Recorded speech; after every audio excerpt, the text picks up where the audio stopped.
नमस्कार मेरे प्यारे साथियों, अनअकैडमी परिवार के माध्यम से आप सभी का अपने दिल में स्वागत करता हूं। मैं निखिल गोयल आप सभी की एक प्रकार से मदद करने के लिए यहां पर बना हूं। एसएससी जेईई एग्जाम में हर साल कुछ ऐसे टॉपिक होते हैं जो रिपीटेड तौर पर क्वेश्चन पूछे जाते हैं। तो पिछले 20 साल के पेपर को एनालाइज करके आप लोगों के लिए मैं 60 ऐसे टॉपिक लेकर आया हूं जो आप लोगों को बहुत मददगार साबित करेंगे। प्लस लेडीज एंड जेंटलमैन, आप लोगों के कुछ ऐसे कंसेप्ट क्लियर करेंगे कि आप लोगों के एग्जाम में अच्छी रैंक आ सकेगी। तो 60 शॉर्ट टॉपिक सीरीज मेरे द्वारा चलाई जा रही है। एसएससी एग्जाम तक मैं ये 60 टॉपिक आप लोगों के लिए कंप्लीट करूंगा ही करूंगा। इस सीरीज को खुद भी देखिए, दूसरे बच्चों को भी शेयर करिए और इस सीरीज का पूरा लाभ उठाइए। लेकिन मैं आपको बताना चाहता हूं, जो भी टॉपिक मैं इसके अंदर पढ़ा रहा हूं वो जनरली सारे के सारे मेरे प्लस कोर्स के टॉपिक हैं। मेरे प्लस कोर्स में मैं वो अक्सर पढ़ाया करता हूं और उसी शिद्दत के साथ, वही एनर्जी के साथ, वही कंटेंट आप लोगों को भी यहां पर फ्री ऑफ कॉस्ट यूट्यूब पे प्रोवाइड कर रहा हूं। बट सेशन को स्टार्ट करने से पहले आप लोगों के लिए छोटी सी इंफॉर्मेशन लेडीज एंड जेंटलमैन, कि अनअकैडमी के परिवार पर मेरी तरफ से मेरा प्लस कोर्स लॉन्च हो चुका है। अगर आप लोग मेरे प्लस कोर्स से जुड़ना चाहते हैं, मुझसे अपने आने वाले भारत में होने वाले किसी भी जेईई एग्जाम की या एई एग्जाम की तैयारी करना चाहते हैं, तो अनअकैडमी के प्लेटफॉर्म पर लॉगिन करते टाइम आप लोगों को ये कोड यूज करना है। ये कोड है आप लोगों का NG लाइव। इस कोड के माध्यम से आप डायरेक्टली मेरे प्लस कोर्स से कनेक्ट हो जाते हैं। प्लस लेडीज एंड जेंटलमैन, जितनी भी आप लोगों की प्लस कोर्स की कॉस्ट होती है, उस प्लस कोर्स की कॉस्ट में आप लोगों को डिस्काउंट भी मिलता है।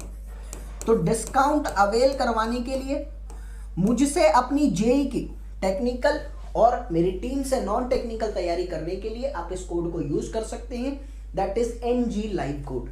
सर, प्लस कोर्स के आप लोगों को बहुत बेनिफिट्स अवेल करवाए जाते हैं। कैसे? जैसे कि आपको टेक्निकल नॉन टेक्निकल दोनों चीजें टॉप एजुकेटर से पढ़ने का मौका मिलता है। हर लेक्चर की PDF आप लोगों को मिलती है। प्लस लेडीज एंड जेंटलमैन, आप कितनी मर्जी बारी किसी भी लेक्चर को लाइव ड्यूरेशन से लेकर रिकॉर्डेड फॉर्म में भी जितनी मर्जी बार देख सकते हैं। वीकली टेस्ट मिलता है, मंथली टेस्ट मिलता है आप लोगों को, और उस टेस्ट के माध्यम से आप लोगों को यह जानने को मिलता है कि आप लोगों को कहां पर लाए करना है और कहां पर अभी आप लेवल में हैं। तो बहुत कुछ मिलता है। आप लोगों को डेडिकेटेड डाउट क्लियरिंग सेशन मिलते हैं, live on live interaction teacher के साथ आप अपने डाउट को भी क्लियर कर सकते हैं। लेडीज एंड जेंटलमैन, ये सारे फीचर आप लोगों को कब अवेल होते हैं? जब आप NG लाइव कोड का यूज करते हैं। लेडीज एंड जेंटलमैन, जनरली हमें मिट्टी के लिए जो जरूरत होती है वो 3 चीजों की देखी जाती है। पहला होता है मेरा वाटर कंटेंट, दूसरा होता है मेरा स्पेसिफिक ग्रेविटी, और तीसरा होता है मेरा यूनिट वेट। तो यहाँ पर मुझे जनरली आज क्या करना है, किस तरीके से मैं अपनी लेबोरेटरी में इन तीनों मेथड्स को फाइंड कर सकता हूँ। इन तीनों मेथड्स में से हर साल आपका एक क्वेश्चन आता है, तो जो भी इंपॉर्टेंट डाटा बनता है वो मैंने आपके लिए लाया हूँ प्रिंटेड फॉर्म पे। प्लस जो एक्स्ट्रा गेट और ES के लिए इंपॉर्टेंट बन सकता है वो मैं आप लोगों के लिए लिखवाने वाला हूँ। ठीक है, तो ध्यान से पढ़ते हुए चलिएगा। तीसरा मेरे पास आता है unit weight of the soil. तो इन तीनों ही चीजों को निकालने के लिए हमारे पास अलग अलग मेथड होते हैं। सबसे पहले हम लोग पढ़ने वाले हैं वाटर कंटेंट के बारे में, देन हम लोग पढ़ने वाले हैं स्पेसिफिक ग्रेविटी के बारे में, और देन हम पढ़ने वाले हैं यूनिट वेट के बारे में। ठीक है लेडीज एंड जेंटलमैन, चलिए। तो अभी मेरी बात आती है यहाँ पर कि वाटर कंटेंट हम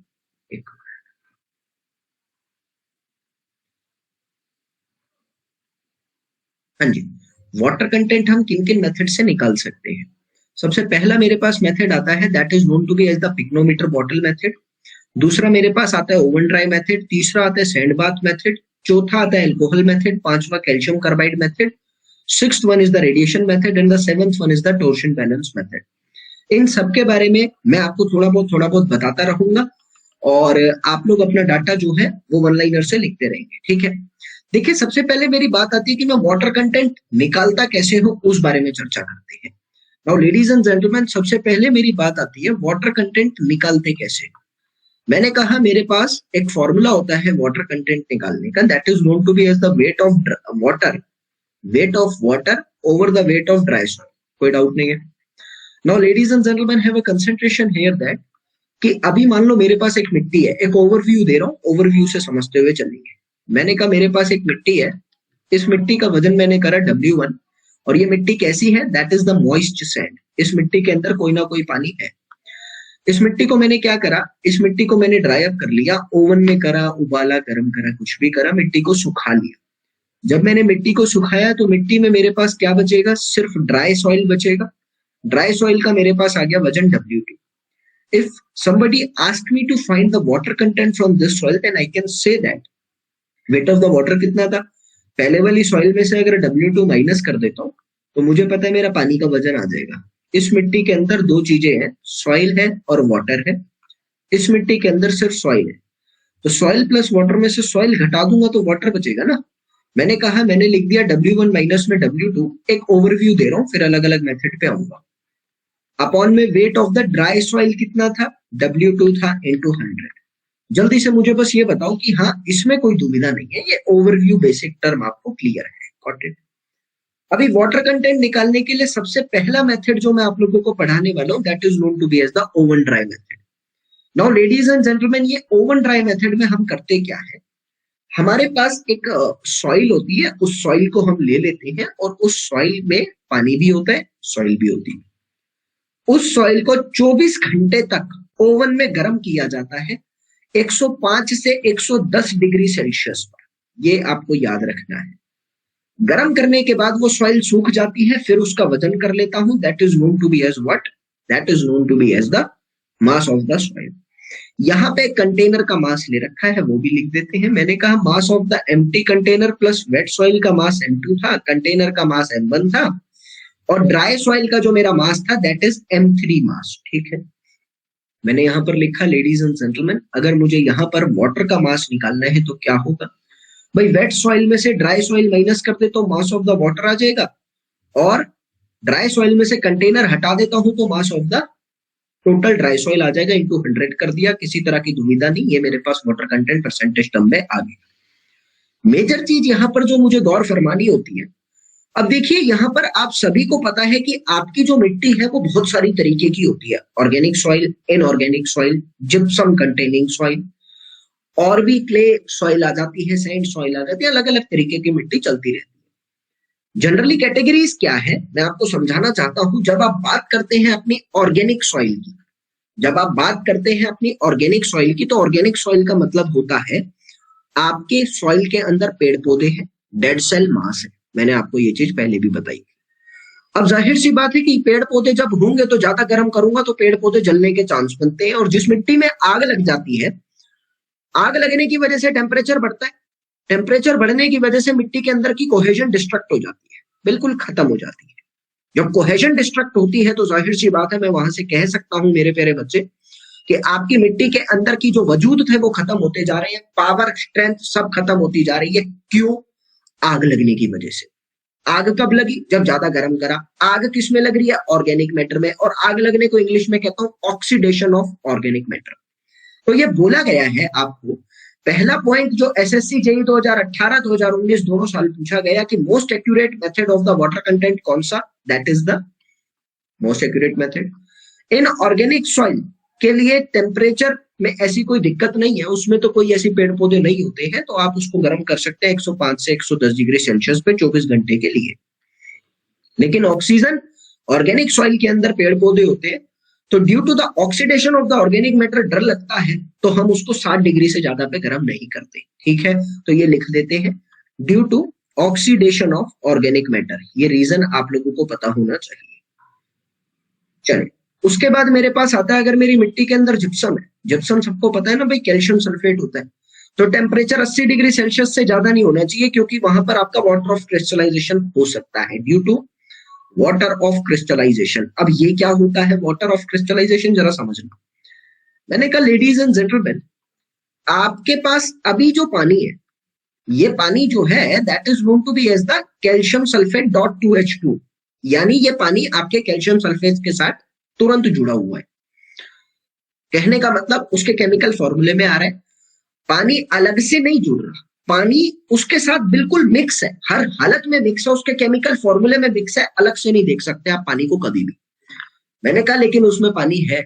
मैंने एक एग्जांपल देता हूं, आप अपनी जमीन से मिट्टी को खोदना, आप सभी को पता है उस मिट्टी के अंदर पानी होता है, क्या वो पानी अलग से दिखता है? नहीं दिखता। उस पानी को जनरली हम कहते हैं स्ट्रक्चरल वाटर, उसके केमिकल फॉर्मूले में ही ऐड हो गया, अलग से कोई सीन नहीं है उसका। मैंने क्या कहा, जिप्सम कंटेनिंग सॉइल में मुझे पता है मेरा पानी जो है वो कैल्शियम सल्फेट के साथ स्ट्रक्चरली जुड़ा जा रहा है। भाई एरर आ जाएगा अगर 105 होगा। समझा नहीं है अर्पित पांडे आपका क्वेश्चन, मैं बाद में समझाता हूं, पहले जो मैं बोल रहा हूं उसको सुनो। मैंने कहा आप सभी को पता है कि आपका पानी जो है वो बेसिकली आपके सॉइल के साथ स्ट्रक्चरली कनेक्ट है। और वो क्यों कनेक्ट है? क्योंकि सॉइल के पार्टिकल यानी कैल्शियम सल्फेट और पानी के बीच में एक बहुत बड़ा कोहेजन लग रहा है, उसी कोहेजन के कारण वो कनेक्ट है। लेकिन मैंने कहा जब मैं पानी को बहुत ज्यादा गर्म कर देता हूँ बीच का कोहेजन टूटेगा ना, बीच का कोहेजन टूटेगा ना, अरे बिल्कुल टूटेगा, बिल्कुल टूटेगा। मैंने कहा बीच का कोहेजन टूट गया तो वो जो स्ट्रक्चरली वाटर था, जो पानी दिख नहीं रहा था, वो पानी आपको अलग से दिखने लग जाएगा, क्रिस्टल्स की फॉर्म में आ जाएगा। और क्रिस्टल्स की फॉर्म में वाटर ऑफ क्रिस्टलाइजेशन आ जाएगी अगर आप लोगों की, तो वहां पर वाटर ऑफ क्रिस्टलाइजेशन का मतलब है पानी लिक्विड फॉर्म में नहीं आता, क्रिस्टल फॉर्म में आता है। उस पानी को उड़ाना बहुत मुश्किल हो जाता है, तो एक्यूरेसी बिल्कुल खत्म हो जाती है, एरर बहुत ज्यादा आ जाता है। इसलिए 80 डिग्री से ज्यादा पानी वहां पर कभी नहीं रखा जाता। तो due to water of crystallization हम 80 डिग्री तक चलते हैं। समझ आया कि नहीं आया, जल्दी बताओ। सभी बच्चों से अनुरोध है, यस करेंगे या थम्स अप करेंगे? दोबारा सुनते हैं कि हाँ ये पूरा का पूरा ओवन ड्राई तो क्लियर है। मैंने बोला राजीव रे कि भाई स्ट्रक्चरल वाटर अलग से नहीं दिखता। वाटर ऑफ क्रिस्टलाइजेशन का मतलब होता है कि वो स्ट्रक्चरल वाटर सॉइल पार्टिकल के बीच के कोहेजन को तोड़ देगा अगर 80 डिग्री से ज्यादा हो गया टेम्परेचर। स्ट्रक्चरल वाटर और सॉइल पार्टिकल के बीच का जो कोहेजन उसको तोड़ देगा। अब जब कोहेजन बीच का टूट गया तो स्ट्रक्चरल वाटर तो नहीं रहेगा, ये डॉट 2H2 जो है ये डॉट हट जाएगा, 2H2O बाहर आ जाएगा। यानी ये कुछ इस तरीके का बन जाएगा अभी, कैल्शियम सल्फेट प्लस 2H2O। इसमें और इसमें दुनिया का फर्क है, बिल्कुल है। यहां पर ये जो पानी है ये हो सकता है, ये हो सकता है ये पानी लिक्विड फॉर्म में हो सकता है ये पानी गैसियस फॉर्म में हो सकता है ये पानी सॉलिड फॉर्म में हो। पानी तो तीनों स्टेट में आ सकता है। अभी जो क्या होता है, कई बार आपने देखा भी होगा, मैं तुम्हें अंदाजा देता हूँ, कई बार क्या होता है मिट्टी को जब गर्म किया जाता है तो टेम्परेचर पे जाने के बाद मिट्टी चमकने लग जाती है। कभी तुमने ऐसा देखा होगा, मिट्टी चमकने लग जाती है, हल्की हल्की सी चमकती है। सर वो क्यों चमकती है? क्योंकि जो उसके अंदर का पानी है वो क्रिस्टल रूप अटेन कर चुका है, और वो चमकी हुई मिट्टी का वाटर कंटेंट कभी भी तुम्हें सही नहीं मिलता। वो जो शाइनी मिट्टी होती है ना, हल्की हल्की चमकती है, कई बार वो वाटर ऑफ क्रिस्टलाइजेशन होता है। और चमकीले पार्ट वाटर के क्रिस्टल्स होते हैं, तो वो ही वाटर ऑफ क्रिस्टलाइजेशन को रिमूव करने के लिए हम 80 से ज्यादा कभी नहीं करते, ताकि जो है स्ट्रक्चरल वाटर अगर मिट्टी के अंदर प्रेजेंट है तो स्ट्रक्चरल वाटर को तो हम काउंट करके चलेंगे। मुझे पता है कि मेरे केमिकल फॉर्मूले में पानी आ रहा है, मैं उसको अगर अलग कर देता हूँ, केमिकल फॉर्मूले को तोड़ देता हूं, तो कहीं ना कहीं मिट्टी के रूप को तोड़ रहा हूँ, मिट्टी जो है मिट्टी को खत्म कर रहा हूँ। मुझे मिट्टी नहीं खत्म करनी, तो स्ट्रक्चरल वाटर को हम नहीं तोड़ते, इसलिए 80 से ज्यादा नहीं करते जिप्सम की सॉइल। समझ आ गया? चलिए, तो अभी मैंने कहा मेरे प्यारे बच्चे, दूसरा मेथड मेरे पास आता है, that is known to be as the sand bath method. Same चीज है, कुछ भी अलग नहीं है। सैंड बाथ मेथड में क्या होता है भाई, it is a field method. Laboratory में तो ओवन मिलता है, लेकिन फील्ड पे थोड़ी ओवन लेके घूमते हो। तो क्या करते हो, कढ़ाई ली, केरोसिन का स्टोव आता था पहले, मिट्टी के तेल का स्टोव आता था, प्रेशर बना के आग लगाते थे। बस कढ़ाई ली और उस पर मिट्टी गर्म करने लग गए हलवे की तरह।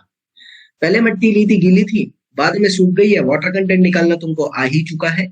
तो सैंड बाथ मेथड क्या है, it is a field method, और ये तुम्हें एक रफ वैल्यू देता है।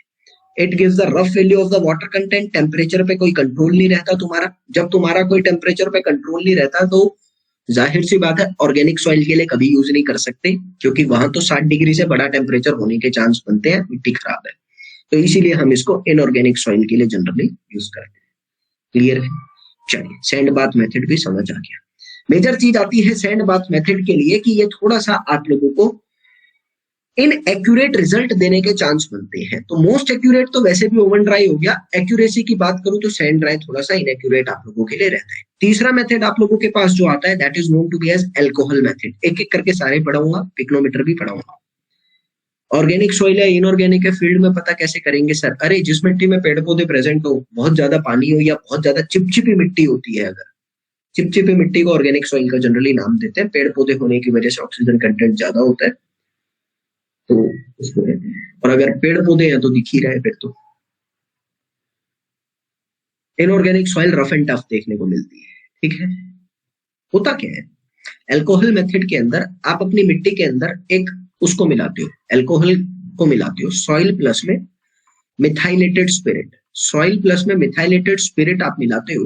ये मिथाइलेटेड स्पिरिट करता क्या है, ये मिथाइलेटेड स्पिरिट आपके पानी के इवेपोरेशन रेट को इंक्रीज कर देता है। सबको पता है भाई, तुम्हारा पेट्रोल है, तुम्हारी दारू है और तुम्हारा पानी है, सबसे जल्दी कौन उड़ेगा? पेट्रोल, उसके बाद दारू उड़ जाएगी, उसके बाद पानी उड़ेगा, क्योंकि इनका बॉइलिंग पॉइंट कम है, सबको पता है। इवेपोरेशन रेट ज्यादा है, तो दारू के साथ अगर पानी को मिला देता हूँ तो पानी भी दारू के साथ उड़ने लग जाता है, फिर हवाबाजी चल जाती है ना। तुम्हें भी पता है, एक घुट अंदर जाते हैं फिर हम ही राजा है, हवाबाजी का सीन होता है।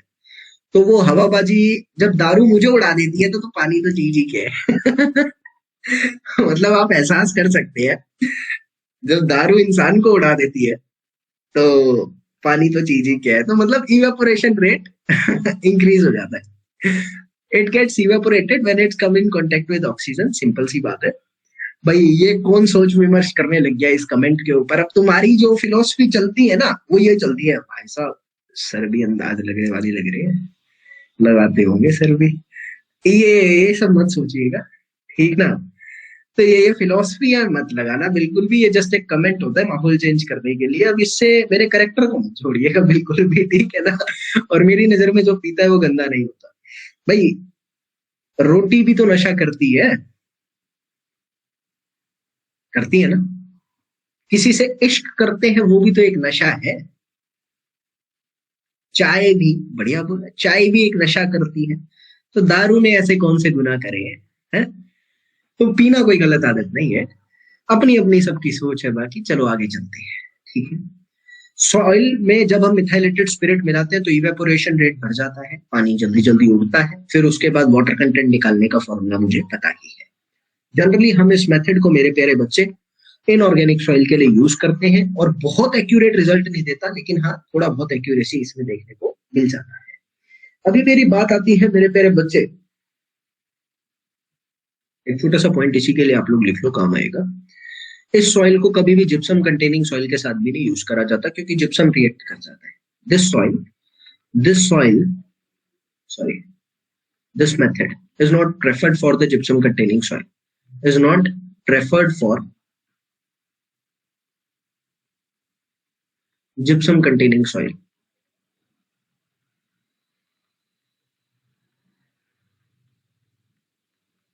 क्लियर है? चलो, हाँ, रीजन आता है वाई। आप सभी को पता है कि पानी एकदम जल्दी जल्दी से उड़ रहा है। अभी पानी जल्दी जल्दी से उड़ रहा है तो कंट्रोल्ड इवेपोरेशन तो नहीं है।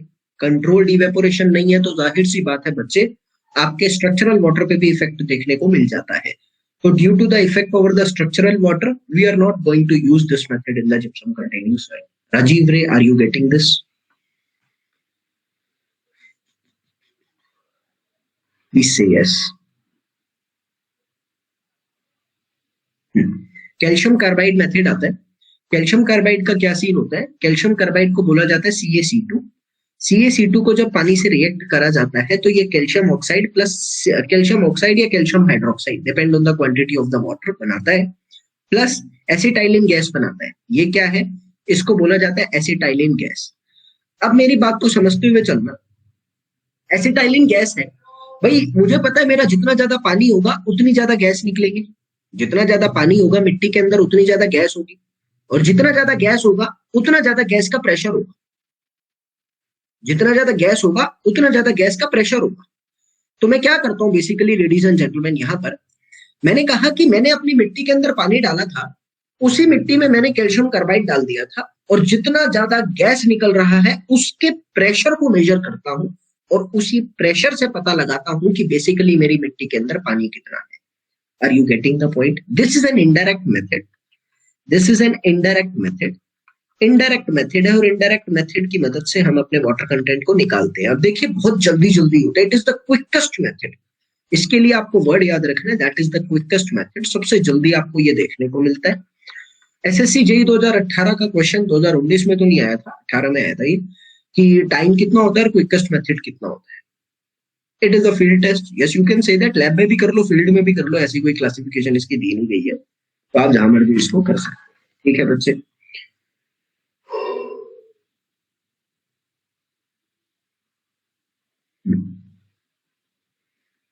चलिए अभी बात आती है, आगे चलते हैं। इसके बाद मेरी बात आती है that is known to be as the radiation method. ठीक है, अभी रेडिएशन मेथड में आपको क्या देखने को मिलेगा भाई, होता क्या है मैं आपको बता देता हूँ। आपके पास एक जमीन है और इस जमीन में, ये क्या है, जमीन है, ठीक है, ये जमीन है आपकी ऐसी ऐसी। इस जमीन में आपने क्या करा, 2 गड्ढे खोदे और एक गड्ढे के अंदर आपने डाल दिया एक ट्रांसमीटर और एक में डाल दिया रिसीवर। इसमें मेरे प्यारे बच्चे आपने डाला है कोबाल्ट 60 और इसमें आपने डाला रिसीवर। अब सबको पता है कोबाल्ट 60 क्या है, एक रेडिएटिव एलिमेंट है, अपनी अपनी रेडिएशन छोड़ता है। रेडिएशन बेसिकली क्या होता है, why sir correlated with water content, मैं समझा नहीं। बिकॉज कैल्शियम कार्बाइड जो है वो पानी के साथ ही रिएक्ट करके गैस बना रहा है, दैट्स व्हाई वाटर कंटेंट।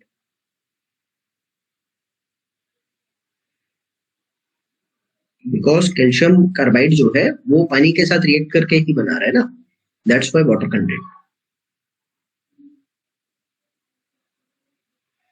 मैंने कहा रेडिएशन में क्या था, आपके पास 2 गड्ढे खोदे थे, एक गड्ढे में आपने डाला था क्या, ट्रांसमीटर या रेडिएटर, एक में आपने डाल दिया था रिसीवर। ये रेडिएशन फेंक रहा है, ये रिसीव कर रहा है, फेंक रहा है रिसीव कर रहा है, फेंक रहा है रिसीव कर रहा है। मैंने कहा बीच में कोई बंदा आ गया, फेंक रहा है, अभी रिसीव नहीं कर पाएगा, बंदे ने कैच कर लिया, फेंक रहा है, रिसीव नहीं कर पा रहा, बंदा कैच कर रहा है, फेंक रहा है, रिसीव नहीं कर पा रहा, बंदा कैच कर रहा है। मैंने कहा 6 बॉल थी इसके पास, मेरे शब्दों पर गौर देना, और इस बंदे की पावर थी कि ये 2 बॉल को कनेक्ट कर सकता है या 3 बॉल को कर लेता है। इसने 6 रेस फेंकी, 3 तो बीच में डिस्ट्रॉय होगी, 3 इसने कनेक्ट कर दी। वो डिस्ट्रॉय किसकी वजह से हो रही है, बंदे की वजह से हो रही है। तुम कह सकते हो बीच में कोई एक ऐसा एलिमेंट है जो 50% लॉस कर रहा है, जो 50% लॉस कर रहा है, वो बंदा कौन था, पानी था। तो तुम्हें पता लग गया कि तुम्हारी सॉइल का वाटर कंटेंट 50% के आसपास जा रहा है, जितनी लॉस हो रही है उसी हिसाब से तुम कैलिब्रेट करके अपना वाटर कंटेंट निकाल सकते हो। लेकिन मैं आपको बताना चाहता हूँ बहुत एक्यूरेट नहीं है, महंगा भी है।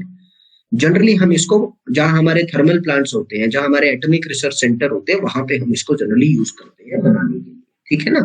तो मैंने कहा कि ये on site in Situ method है, कलेक्शन ऑफ सैंपल की जरूरत नहीं है, बहुत कॉस्टली है और अनइकोनॉमिकल पड़ता है। हम क्या करते हैं, present in the soil get disturb, ये सब बेकार की बात है। लास्ट की लाइन जो लिखी है वो देख लेना, neutrons are emitted and react with the water, then there is a loss of the energy. The detector detects this and hence finds the equivalent water contents. Are you getting this? Please do thumbs up to me for this method. दोबारा सुनिए, मैंने कहा आपके एक cobalt 16 है, ये नाम बहुत याद रखना, मैं गलती से 1 लाइनर में लिखना भूल गया, बट बहुत इंपॉर्टेंट है ये। कोबाल्ट 60 एक एलिमेंट है जो कि आपका रेडिएटिव एलिमेंट है, वो रेज फेंक रहा है, रेज फेंक रहा है। सामने क्या है, एक रिसीवर है, वो रेज को रिसीव करे जा रहा है। लेकिन बीच में जो पानी है, वो पानी इन्हीं रेडिएशंस के साथ रिएक्ट करता है और रेडिएशंस के साथ रिएक्ट करके उन रेडिएशंस को लॉस कर देता है, उधर एनर्जी का लॉस हो जाता है। तो जो रेडिएशन पानी के साथ रिएक्ट कर गई वो रिसीवर तक तो नहीं पहुंची। जब वो रिसीवर तक नहीं पहुंची तो तुम कह सकते हो कि वहां पर आप लोगों को टोटल लॉस देखने को मिला, जिसकी वजह से आप ये कह रहे हो कि निकाली तो 100 थी, पहुंची 25 से 75 लॉस हो गई। 75 की वजह से तुम कह सकते हो कि वाटर कंटेंट का एक अंदाजा मिल जाएगा तुम्हें, मिट्टी का मॉइस्चर कितना है। आर यू गेटिंग राजीव रे? अभी इसके बाद बात आती है टॉर्जन करो पिग्नोमीटर मेथड की। देखो पिग्नोमीटर क्या होता है, एक अलग ही अंदाज है इसका। पिग्नोमीटर, पहली बात तो ये पिक्चर दिखा रखी है, पिग्नोमीटर होता है, इसकी वॉल्यूम कितनी होती है, 900 ml, ठीक है। इस पिग्नोमीटर में हम करते क्या, 4 स्टेज परफॉर्म करते हैं। इस पिग्नोमीटर को जरा समझाना चाहूंगा तुम लोगों को। भाई होता क्या है, जनरली आपके पास 4 स्टेज परफॉर्म होती है, पहली स्टेज, दूसरी स्टेज, तीसरी स्टेज और चौथी स्टेज, ठीक है। इस चारों स्टेज के अंदर पहले तो आपका आता है W1, सिर्फ कंटेनर, ठीक है। इसके अंदर आता है कंटेनर प्लस सॉइल। सॉइल कैसी रहेगी, जनरली ड्राई रखते हैं, ठीक है। मैंने इसको कहा, इसका वजन आ गया W2। इसके अंदर क्या होता है, कंटेनर प्लस सॉइल प्लस में मान लो इतनी सॉइल थी, इतनी सॉइल थी आपकी टोटल। बाकी की सॉइल में आप क्या करते हो, पानी डाल देते हो। बाकी की सॉइल में पूरा का पूरा इसको पानी से भर देते हो और कुछ इस हिसाब से भरते हो कि इसको स्टर करते रहते हो ताकि इसमें से एयर वॉइड्स निकल जाए और प्रॉपर मिक्सिंग हो जाए, यूनिफॉर्म मिक्सिंग हो जाए। मैंने कहा ये तो हुआ वाटर, ये तो हुई सॉइल। चौथे स्टेप में क्या करते हो, इसको मान लो W3 वजन है। चौथे स्टेप में क्या करते हो, पूरा खाली करते हो और पूरा पानी से भर दो इसको। पूरा पानी से भर दिया, full of water, that is W4।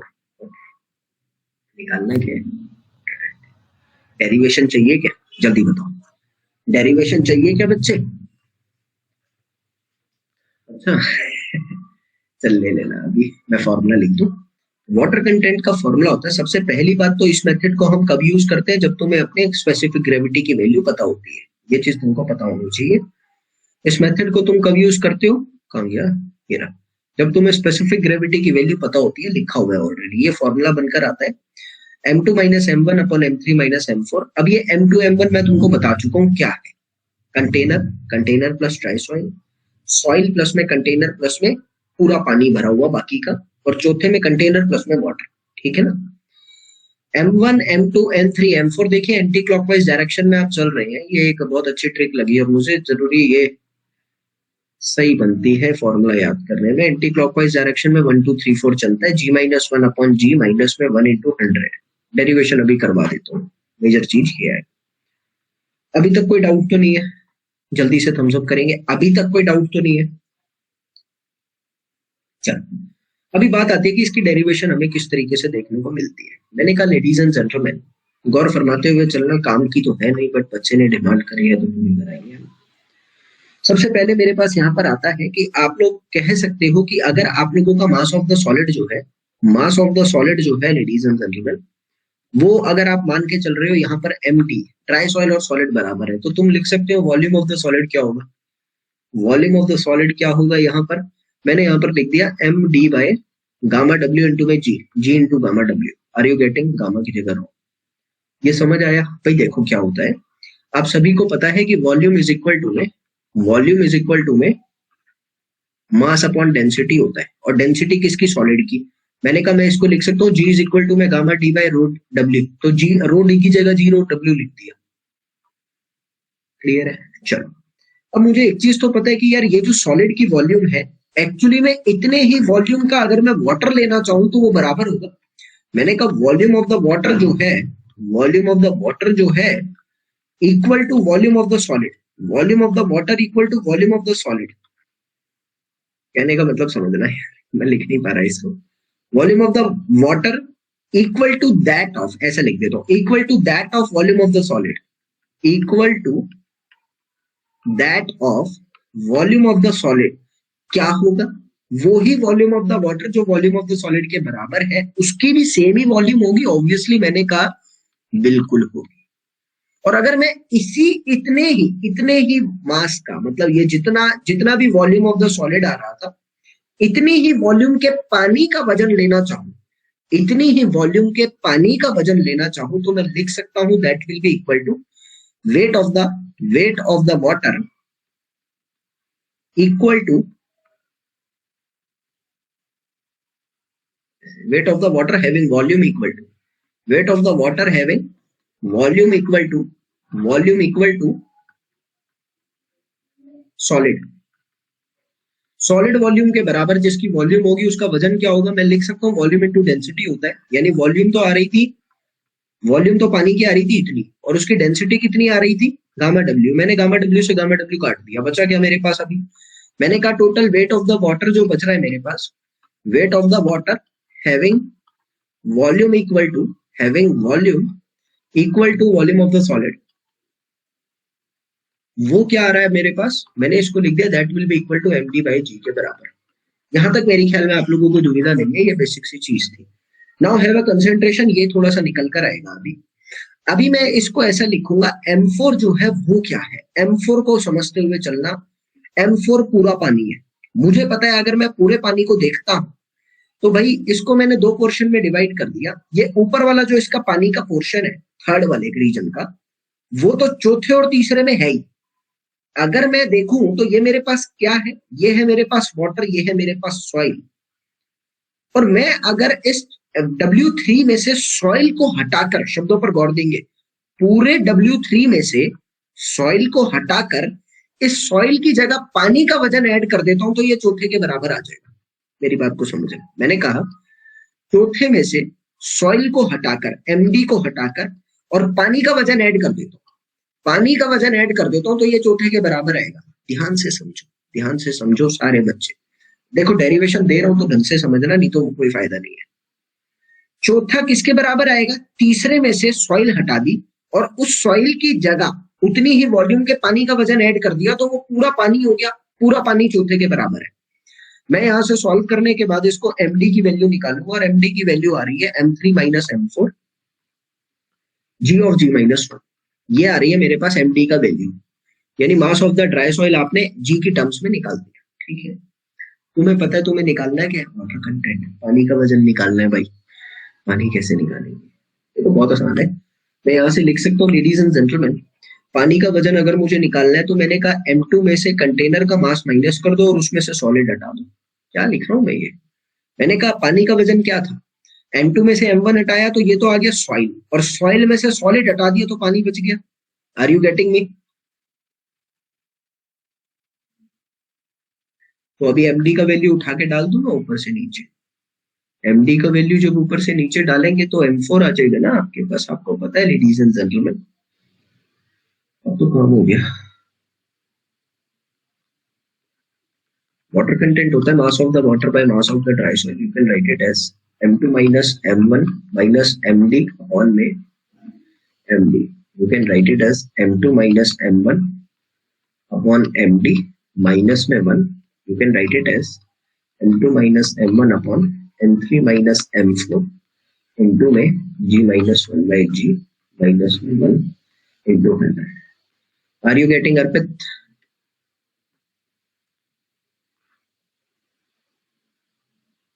चलिए भाई, ये आप लोगों का वाटर कंटेंट का फॉर्मूला आया, याद करने की ट्रिक भी पता लगी है, सारी चीजें आपको ध्यान रखनी है। इसके बाद मेरे पास आता है कि मुझे निकालनी है specific gravity of the soil. How will I going to find the specific gravity of the soil, इसके बारे में भी लिख देता हूँ जल्दी जल्दी से। तो स्पेसिफिक ग्रेविटी लिखूंगा, specific gravity of the soil. Specific gravity निकालने के जनरली आपके पास दो तरीके आते हैं। एक आपके पास आता है पिक्नोमीटर मेथड, एक आपके पास आता है डेंसिटी बॉटल मेथड, दूसरा आता है आपके पास डेंसिटी बॉटल मेथड। देखिए डेंसिटी बॉटल मेथड का जो आपके पास वॉल्यूम आता है, सिर्फ फॉर्मूला याद रखना, no need to learn the derivation, वो तो वैसे ही मैंने समझा। ठीक है, अब ऐसा भी नहीं कि मैंने समझाई है तो तुम डेरिवेशन को सुनो ही ना, मतलब कुछ ना कुछ दिमाग खुलेगा, सुन लेना। अप्रोक्सीमेटली इसकी वॉल्यूम होती है 50 ml, इसकी वॉल्यूम होती है 900 ml। प्रोसीजर दोनों का बिल्कुल सेम है, नीचे लिख लीजिए। प्रोसीजर जो मैंने तुमको अभी वाटर कंटेंट के लिए बताया, same as that of the water content, same as that of water content. इसकी भी डेरिवेशन करवा दूंगा, नहीं मेंस में भी नहीं आती। वही 4 मेथड निकलेंगे, W1, W2, W3, W4, ये जो मैंने तुमको वहां पर बताई वही सेम यहाँ पर भी तुम करने वाले हो। मेजर चीज आती है एक छोटा सा, मतलब पिक्नोमीटर मेथड जो है वो कोर्स सॉइल के लिए यूज करा जाता है, डेंसिटी बॉटल मेथड जो है वो कोर्स के लिए यूज नहीं करते, वो हर टाइप के लिए यूज करा जाता है, फाइन और कोर्स दोनों के लिए यूज कर सकते हो आप। तो अगर तुमसे ये जेई में क्वेश्चन पूछता है जनरली फाइन सॉइल के लिए हम कौन सा यूज करेंगे, तो पिक्नोमीटर तो कर ही नहीं सकते, डेंसिटी बॉटल को ही करना पड़ेगा। ठीक है, लेकिन एक ही क्वेश्चन में ये लिखते कि density bottle is use for fine soil, course soil, all soil, तो ऑल सॉइल आंसर आएगा। ठीक ना, ये मैं लिखवा भी दूंगा, वैसे ही बता रहा हूँ। तुमको स्पेसिफिक ग्रेविटी का जनरल फॉर्मूला पता होता है, मास ऑफ द बॉडी या ड्राई सॉइल कह लो, कुछ भी कह लो, अपॉन में मास ऑफ द वाटर, दोनों का वॉल्यूम क्या होना चाहिए, सेम होना चाहिए। ये छोटी सी कंडीशन तुमको पता है ना मेरे प्यारे बच्चे। मैंने कहा when you are going to solve it, how will you going to solve it, समझ। सबसे पहले मेरी बात आई, मैं उस डायग्राम को आपको दिखा देता हूं। अगर मैं कहता हूं मास ऑफ द ड्राई सॉइल क्या होगी, that is W2 minus W1 लिख दो, W2 में से W1 हटा देता हूं, मेरे पास ड्राई सॉइल आ गई। मैंने कहा बिल्कुल लिख दो। मास ऑफ द ड्राई सॉइल क्या बनी, मास ऑफ द सॉइल कह लो, ड्राई सॉइल कह लो, एक ही बात है, स्पेसिफिक ग्रेविटी करनी है ना, तो मैंने लिख दिया W2 माइनस W1, कोई डाउट नहीं। उसके बाद M2 कर लो W2 कर लो, कोई फर्क नहीं आने वाला। तुमको करना क्या है, तुम्हें इसी वॉल्यूम को चाहिए, मतलब इतनी ही वॉल्यूम का पानी का मास चाहिए, इतनी ही वॉल्यूम का पानी का मास चाहिए। तुम क्या करोगे देखना अभी।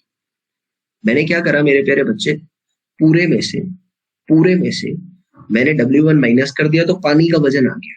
मैंने यहां पर लिख दिया अपॉन में, अगर मुझे मास ऑफ वाटर चाहिए of same volume as that of solid के बिल्कुल सेम वॉल्यूम के जितना आपको मास ऑफ वाटर चाहिए, how can you get it? You can find it by using M4 में से M1 घटा दो। अब मेरी बात को समझते हुए चलना, कुछ नया देखने को मिलेगा। मैंने कहा W4 में से W1 घटाया, तुम्हारे पास पूरा पानी आ गया, और इस पानी में से येलो वाले रीजन को अगर मैं माइनस कर दूं, येलो वाले रीजन से ऊपर वाले रीजन को माइनस कर दूं, तो मेरे पास उतनी ही वॉल्यूम का पानी आ जाएगा। Are you getting? पूरे पानी में से अगर ये ऊपर वाला पानी माइनस कर देता हूं, तो मेरे पास इतनी ही वॉल्यूम का पानी नीचे वाला आ जाएगा। ये पानी कैसे निकालूंगा? ये पानी निकालने के लिए बहुत आसान है।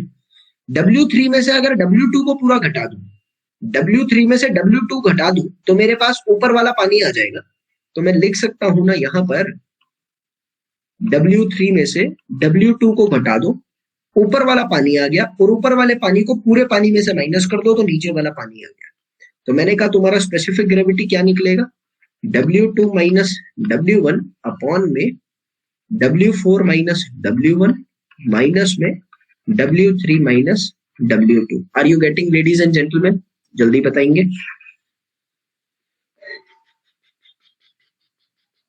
क्लियर है ना फॉर्मूला कैसे बनता है? चलिए अभी कुछ नोट करके लिखवा देता हूँ, एक दो पॉइंट इंपॉर्टेंट है। Whenever we are going with the density bottle, कुछ ज्यादा ही देर लग रही है पढ़ाने में मुझे। डेंसिटी बॉटल को हम लोग ऑल टाइप्स ऑफ सॉइल के लिए यूज करते हैं। Density bottle use for density bottle used for all type of the soil. हर तरह की सॉइल के लिए डेंसिटी बॉटल को यूज किया जाता है।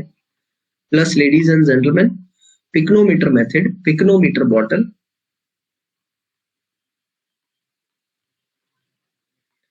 Use for course soil. तो ये तुमको याद रखना है, ठीक है। चलो अभी इसके बाद मेरे पास आता है कि हमने वाटर कंटेंट निकाल दिया, हम लोगों ने वो भी निकाल लिया, स्पेसिफिक ग्रेविटी भी निकाल दिया। Now the next method is used to find the dry density. और ये ड्राई डेंसिटी तो क्या मतलब, सिंपल सी बात है कि हमें डेंसिटी निकालना होता है। तीन तरीके जनरली हमारे पास रखे गए हैं, that is the core cutter method. तीन तरीके से हम ये निकालते हैं, ठीक है ना।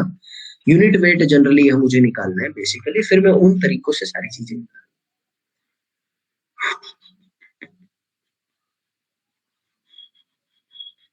Core cutter method, water displacement method and sand replacement method. All will be going with this kind of the method. सबसे पहले हम लोग पढ़ते हैं कोर कटर मेथड को। कोर कटर मेथड के बारे में मैं आपको बताना चाहता हूं कि आपके पास एक इंस्ट्रूमेंट होता है, ये इंस्ट्रूमेंट आपको दिख रहा है। इस इंस्ट्रूमेंट की डायमेंशन दे रखी है, बिल्कुल आपको याद रखनी है कि 100 mm डाया होता है। ये गलती से आईडी लिख दिया, डाया होता है। और इसकी हाइट कितनी होती है? 130 mm की होती है। टोटल वॉल्यूम लगभग 1000 सेंटीमीटर क्यूब के आसपास देखने को मिलती है बच्चे, ठीक है। इसको क्या करते हैं, ये ऊपर का जो एक मटेरियल है, ये एक तरह की कैप होती है। जैसे ये मेरा एक बॉटल हो गया पूरा, इस बॉटल को जब मैं जमीन में गाड़ूंगा, मतलब आप देखो इसको, तो ऊपर एक कैप टाइप का रखूंगा, उसी पे तो लोड मारूंगा पूरा। तो मैंने कहा वो जो कैप है वो that is known to be as the dolly, उसको डॉली बोला जाता है। डॉली का डायमेंशन कितना? 2.5 सेंटीमीटर, और डायमीटर लगभग 100 mm से थोड़ा सा ज्यादा, लेकिन हम 100 लेकर चलते हैं। मैंने क्या करा, इसको जमीन में गाड़ा। किस तरीके से गाड़ा? इस तरीके से गाड़ा कि सिर्फ 1 सेंटीमीटर हाइट जमीन के ऊपर होगी, बाकी जमीन के नीचे होगा, ठीक है। तुम क्या देखोगे, जब तुम इसको जमीन में गाड़ रहे हो तो भाई मिट्टी इस कंटेनर के अंदर भरती रहेगी। डॉली को निकाल लोगे, मतलब किसी भी तरीके से खोद खाद के तुम इस कंटेनर को बाहर निकाल लोगे, ठीक है। मुझे पता है इस कंटेनर के अंदर मिट्टी भर गई है, मुझे पता है, मैं इसके नोट्स आपको दे दूंगा, लेकिन मैं जो समझा रहा हूं अभी आपको, आज ही अपलोड कर दूंगा इसके नोट्स में आप लोगों के लिए। अभी पढ़ते हैं। मुझे पता है इस कंटेनर के अंदर मैंने मिट्टी फुली कॉम्पैक्टेड वर्जन के साथ भर दी और उस कंटेनर को मिट्टी के साथ निकाल दिया है। अब मैं इसमें से मिट्टी निकाल सकता हूँ।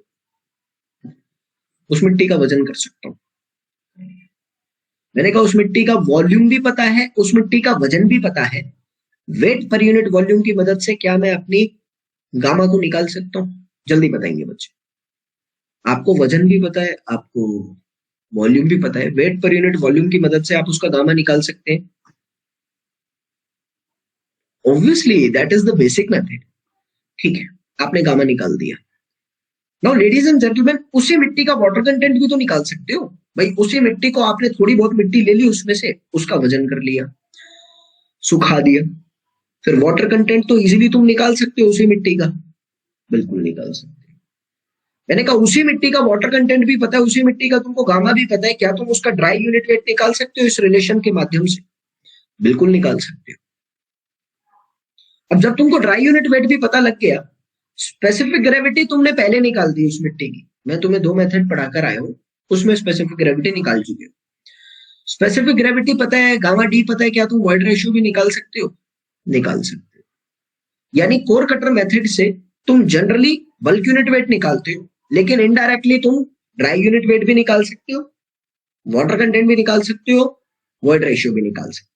ठीक है बच्चे, क्लियर है? मैंने कहा अभी कुछ वन लाइनर पॉइंट्स होते हैं जो एग्जाम में पूछे जाते हैं। ये मेथड आप कोहेसिव और नॉन कोहेसिव दोनों के लिए यूज कर सकते हो। ये डिस्टर्ब और अनडिस्टर्ब दोनों के लिए यूज किया जा सकता है, लेबोरेटरी और फील्ड दोनों में यूज किया जा सकता है। भाई ये छोटे पॉइंट मत समझना, क्योंकि एग्जाम में जब ये पॉइंट आते हैं तो सीरियसली गनचक्कर बना देते हैं, क्योंकि कभी हम लोगों ने सोचा भी नहीं होता कि ये कोहेसिव के लिए यूज होगा, नॉन कोहेसिव के लिए, किसी के लिए भी हो सकता है। ठीक है, अगला मेरा मेथड आता है वाटर डिस्प्लेसमेंट। यार ये थोड़ा सा समझाना चाहूंगा, इसको समझते हैं। ठीक है, इस मेथड को समझेंगे, वाटर डिस्प्लेसमेंट मेथड। मतलब बेसिक है, आपको वाटर डिस्प्लेसमेंट मेथड सॉइल के अंदर भी मिलेगा, वाटर डिस्प्लेसमेंट मेथड उसमें भी, ट्रांसपोर्ट में भी पढ़ने को मिल जाता है। मतलब इसमें कोई इंजीनियरिंग नहीं है, 10वीं क्लास का बच्चा भी इसको पढ़ के एक अंदाजा लगा सकता है, वो ही है बस। ठीक है बच्चे, मैंने कहा आपके पास एक सॉइल है, ये क्या है? आपकी सॉइल है। इसी सॉइल के ऊपर इसका वजन आ रहा है W1। इसी सॉइल के ऊपर आप लोगों ने क्या करा, एक पैराफिन वैक्स, मतलब वैसलीन नहीं होती, अलग होती है, बट पैराफिन वैक्स उसको नाम दिया, उसकी लेयर कर ली। ये क्या है मेरे प्यारे बच्चे? ये तुमको पैराफिन वैक्स की लेयर देखने को मिल रही है, और ये पैराफिन वैक्स की जो लेयर है, इसकी डेंसिटी कितनी आती है? That is known to be as 0.90 gram per centimetre cube. इसका वजन मैंने करा W2। मैं इन्हीं दोनों की मदद से क्या कर रहा हूँ, वेट ऑफ द वैक्स लिख सकता हूँ। वेट ऑफ द वैक्स कितना आ रहा है? That is equal to W2 minus W1। कोई डाउट है कि मेरे प्यारे बच्चे? बिल्कुल नहीं है। मैंने कहा तुम्हारे पास एक कंटेनर है, उस कंटेनर के अंदर तुमने क्या करा, इसी पूरा पानी भरा हुआ है, कंटेनर के अंदर तुम्हारा फुल ऑफ वाटर भरा हुआ है। इसी कंटेनर के अंदर जब तुम क्या करोगे, अपना टोटल इसी पैराफिन वैक्स वाली वॉल्यूम को नीचे डालोगे, इसको उठाकर मेरे प्यारे बच्चे जब तुम इस कंटेनर के अंदर डालोगे, सॉइल प्लस में वैक्स वाले पार्ट को जब तुम अपने कंटेनर के अंदर डालोगे, तो जाहिर सी बात है पानी बाहर निकलेगा, जाहिर सी बात है कुछ पानी स्पिल आउट हो जाएगा। मैंने कहा जो पानी आपका स्पिल आउट हुआ है दोनों तरफ, उस पानी को आपने मेजर कर लिया, और मुझे एक चीज तो पता है कि volume of the water spills out, volume of the water spills out जो हो रहा है, बाहर जो गिर रहा है, that will be equal to volume of soil plus wax. Soil plus wax की वॉल्यूम के बराबर है। यहां से एक छोटी सी इक्वेशन लिखना चाहूं तो मैं इस तरीके से लिख सकता हूं कि V of W will be equal to V of the soil plus में V of the wax। आपको पता है V of the wax आप निकाल सकते हो कैसे, मैंने यहाँ पर लिख देना है छोटा सा एक method. V of the wax will be equal to weight of the wax upon density of the wax। Wait of the wax आपको पता था, डेंसिटी ऑफ द वैक्स आपको पता था पहले से, तो मैंने कहा आपने इस मेथड की मदद से अपना V ऑफ वैक्स निकाल दिया। इसको फिर ऐसे लिख दो, V ऑफ P कर दो इसको, V ऑफ पैराफिन वैक्स, ठीक ना। तो तुम निकालना क्या है तुम्हें, यूनिट वेट। तुम यहाँ से कर सकते हो, वॉल्यूम तो तुम्हें पता है, तुम इस वॉल्यूम को मेजर कर सकते हो, दैट इज मेजरेबल एक्चुअली। कितना पानी गिरा उसको तो मेजर कर सकते हो ना, ये क्या है, मेजरेबल है। तो मैंने कहा मुझे 2-3 चीजें पता लग चुकी हैं, ये मेजर्ड है, मुझे सारी चीजें पता लग गई, तो मैं लिख सकता हूँ VW minus VP। VW measured है, VP भी मेजर्ड है, इस तरीके से मैं अपना टोटल मेथड निकाल सकता हूँ। ठीक है बच्चे, वॉल्यूम ऑफ द सॉइल क्या बनी, VW माइनस में VP क्या आ रहा था, W1 minus W2, sorry W2 minus W1 upon में डेंसिटी ऑफ द बैग्स। जब ये पता लग गया तो यूनिट वेट होता है weight of the soil that is W1 और volume of the soil that is Vs। Are you getting? Please do thumbs up to me. छोटा सा मेथड। उसके बाद मेरे पास आता है, इसी मेथड को थोड़ा सा और ज्यादा मॉडिफाइड वर्जन की तरफ लेकर जाना चाहूंगा तुम्हारे लिए। क्या था उस मेथड के अंदर? एक मिनट का पेशेंस। अभी तो मैंने पढ़ाया तुमको, कोर कटर पढ़ा दिया, वाटर डिस्प्लेसमेंट पढ़ा दिया। अब एक और आता है, वो भी एक छोटी सी एप्लीकेशन ही है, submerge density method, submerge mass density method. इसमें क्या होता है इसको भी देखो। अब तुम्हारे पास बेसिकली तुम्हारे कोई ऐसी चीज नहीं है जिसमें तुम अपने पानी को नाप सकते हो। जो पानी स्पिल्स आउट हो रहा था उसको नाप नहीं पा रहे हो, तो तुम्हें दिक्कत हो रही है। तो तुम क्या करने वाले हो देखना। सबमर्ज मास डेंसिटी मेथड जो आता है, सर एक एडवाइस लेनी है, अगर गेट का सिलेबस करे तो जेई कवर अप हो जाएगा। हरप्रीत सिंह, मैं आपको बताना चाहता हूँ, देखिए दोनों की स्ट्रीम अलग है, गेट की अलग है, जेई की अलग है। औरों का तो मुझे पता नहीं, बट इस वाले कोर्स में, पहले वाले कोर्स में नहीं, इस वाले कोर्स में जो सॉइल मैकेनिक्स का पढ़ा रहा हूँ, इसमें आपका जेई भी कवर अप हो जाएगा, इसमें आपका गेट भी कवर अप हो जाएगा, ठीक है। लेकिन अगर आप पर्टिकुलरली सिर्फ किसी और के लिए गेट, किसी गेट फैकल्टी से गेट के लिए पढ़ते हैं तो वो जेई कवर अप नहीं कर पाएंगे आपको, क्योंकि वो तो गेट के लिए पढ़ाएंगे। बट मेरे इस कोर्स में मैं आपको गेट भी करा दूंगा, जेई भी करा दूंगा। मैं इसीलिए इस कोर्स को बहुत धीरे धीरे पढ़ा रहा हूँ और लंबा लेकर चल रहा हूँ, आप देख भी रहे हैं। तो इस कोर्स से तो हो जाएगा, बाकी सब्जेक्ट का कुछ नहीं पता, इस सब्जेक्ट में तो हो जाएगा, ठीक है। सबमर्ज मास डेंसिटी मेथड में क्या होता है, वही सेम मेथड है, आपके पास पता है। आपका W1 जो है वो सॉइल वेट है, W2 जो है वो वैक्स प्लस में सॉइल वेट है, ठीक है। मैंने कहा कि आपने अब क्या करा, इसी W2 को जब आप किसी कंटेनर के अंदर डालेंगे, तुम्हारा बात को समझने का प्रयास करना जो मैं बोल रहा हूँ। जब तुम इसी W2 को किसी कंटेनर के अंदर डालोगे तो तुम्हारी वो जो सॉइल थी बेसिकली वो अभी वजन को कम शो करेगी, क्योंकि उसके ऊपर एक बॉयंट फोर्स लगेगा। मैंने कहा इस सॉइल के वजन को तुमने नाप लिया रिएक्शन वेट की मदद से, स्प्रिंग बैलेंस की मदद से नाप लो, वो वजन आया तुम्हारे पास W3। तुम यहां से कह सकते हो W3 जो आ रहा है बेसिकली वो किसके बराबर आ रहा है, नेट W2 में से बॉयंट फोर्स अगर माइनस करूंगा तो W3 आएगा। यहां तक किसी को डाउट नहीं होना चाहिए, जल्दी बताओ। नेट बॉयंट फोर्स में से W3 में से W2 में से बॉयंट फोर्स माइनस करा तो W3 आ गया। मुझे पता है मेरा बॉयंट फोर्स किसके बराबर होता है, weight of the displaced water के बराबर होता है, कोई डाउट नहीं है। तो लेडीज एंड जेंटलमैन, मैं यहां से लिख सकता हूं W3 will be equal to W2 minus में volume of the water into में डेंसिटी ऑफ द वाटर, कोई डाउट नहीं है। तुमको वॉल्यूम ऑफ द वाटर नहीं पता ना, तुमने यहां से कहा W3 तो पता है, W2 भी तो पता है, मेजर कर लिया था, डेंसिटी ऑफ वाटर भी तो पता है, we can find the volume of the water displaced. और मुझे पता है वॉल्यूम ऑफ द सॉइल क्या है, volume of the soil is equal to water minus में volume of the paraffin bags. Volume of the water क्या है, W3 भी पता है, W2 भी पता है, ये भी पता है, माइनस में W2 माइनस W1 अपॉन में rho. Can I use it to find the volume of the soil, and after finding the volume of the soil we can go with the unit weight of the soil. अभी इसके बाद मेरे पास एक last method आता है that is known to be as the, but उससे पहले कुछ पढ़ना है तो पढ़ लो। कोहेसिव सॉइल के लिए काम आएगा, क्यों आएगा, क्वेश्चन बनता है तुम्हारा। बच्चे कोहेसिव सॉइल के लिए यूज करते हैं वाटर डिस्प्लेसमेंट मेथड को सिर्फ क्योंकि जो नॉन कोहेसिव सॉइल होती है वो पानी के साथ कांटेक्ट में आने के बाद डिस्पर्स हो जाएगी, एक जगह टिकी नहीं रहेगी, वैक्स लगी लगाई भी खत्म हो जाएगी, ठीक है। बाकी पॉइंट तो मैं बता ही चुका, ठीक है बच्चे। इसके बाद मेरे पास एक और मेथड आता है that is known to be as the sand replacement method. अभी सैंड रिप्लेसमेंट मेथड के बारे में मैं तुम्हें से थोड़ा सा समझाना चाहूंगा, उससे पहले मैं एक PDF ऐड कर देता हूँ। इतने तुम मुझे ये बता दो, हाँ तुम्हें कोई प्रॉब्लम नहीं है अभी। सर इनके नोट्स कैसे मिलेंगे, भाई हरप्रीत सिंह नोट्स आज मैं अपडेट सेक्शन में जाके आप शाम को ढूंढ लेना, अपडेट सेक्शन में आपको इसके नोट्स मिल जाएंगे, ठीक है।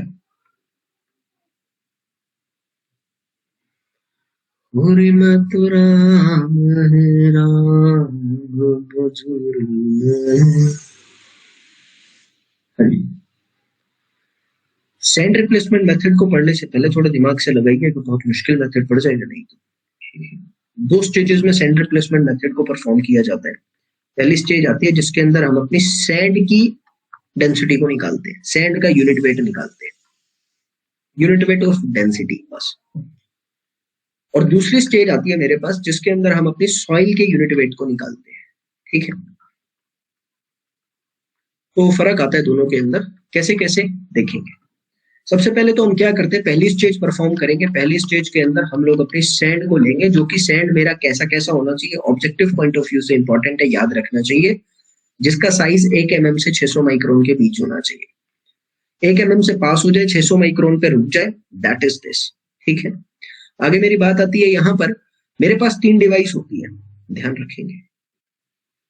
3 डिवाइस क्या, 2 ही डिवाइस होती है, बट 3 तरीके से तोड़ते हैं। ये जो है इसको बोला जाता है generally calibrating container. Calibrating container कह लो, सिलेंडर कह लो, एक ही बात है, कैलिब्रेटिंग सिलेंडर, ठीक है। ये जो है इसको बोला जाता है cylinder with cone, cylinder with cone, ठीक है। ये 2 चीजें जनरली आप देख रहे हैं, आराम से देखिएगा। ये वॉल्यूम जो है वो सब है, उसकी कोई दिक्कत नहीं है, प्रोसीजर को समझना। सबसे पहले मैं अपनी सैंड को लेकर चल रहा हूं। मैंने क्या करा, इस पूरे सिलेंडर के अंदर सैंड भर दी। सैंड भरने के बाद मैंने इसको कहा ये मेरा W1 वजन है। मैंने क्या करा, ये जो है ना, ये एक शटर है। आपने एक्सपेरिमेंट किया भी हो अपने कॉलेज में, नहीं तो मैं बता रहा हूँ, ये शटर है, हम इसको खोल बंद कर सकते हैं। मैंने इस शटर को थोड़ा सा खोल दिया। जब शटर को खोला, यहाँ पे गेट है, आप पीछे देखिए, यहाँ पे गेट है, ये रहा, hole at the top of the cone, ये शटर है। इसको खोला तो सैंड नीचे गिरेगा, सैंड नीचे गिर रहा है, सैंड नीचे गिर रहा है। पहले पूरा भरा था, सैंड नीचे आ रहा है, ये नीचे आ गया। मैंने कहा इसका वजन, मैंने कहा W2 है। दूसरे स्टेप के अंदर अभी मेरा ये वजन आ रहा था W1, दूसरे स्टेप के अंदर मैंने इसको खोल दिया, इसमें गिर गया। तीसरे स्टेप में मैंने क्या करा, ये पूरा का पूरा कंटेनर उठा के इस मिट्टी के ऊपर रख दिया। तीसरे स्टेप में मैंने क्या करा, ये कंटेनर उठा के कोन वाला कैलिब्रेटिंग कंटेनर के ऊपर रख दिया, इस कंटेनर के ऊपर रख दिया। तो तीसरे स्टेप में सैंड इसमें भी भरना स्टार्ट हो जाएगा। मैंने कहा इसका वजन आ रहा है W3, इसका वजन आ रहा है W3, और जो मेरे पास बचा हुआ है वो मुझे निकालना है। बेसिकली शब्दों पर गौर फरमाते हुए चलना, थोड़ी सी काम की बात मेरे पास आएगी। प्रोसीजर अभी तक कोई डाउट नहीं है, जल्दी बताओ, अभी तक कोई डाउट तो नहीं है? 3 स्टेप करे हैं मैंने, इसमें किसको रख दिया सर? पहला स्टेप आया, सबसे पहले तो मेजरिंग जो मेरे पास सिलेंडर था उसमें सैंड को भर दिया। मैंने शटर को खोला, ये कोन भर गया।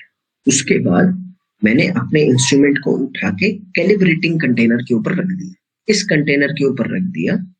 तो इस कंटेनर में भी सैंड भरना शुरू हो जाएगा, भर दिया। तो ये जो कंटेनर के अंदर सैंड भरा जा रहा है,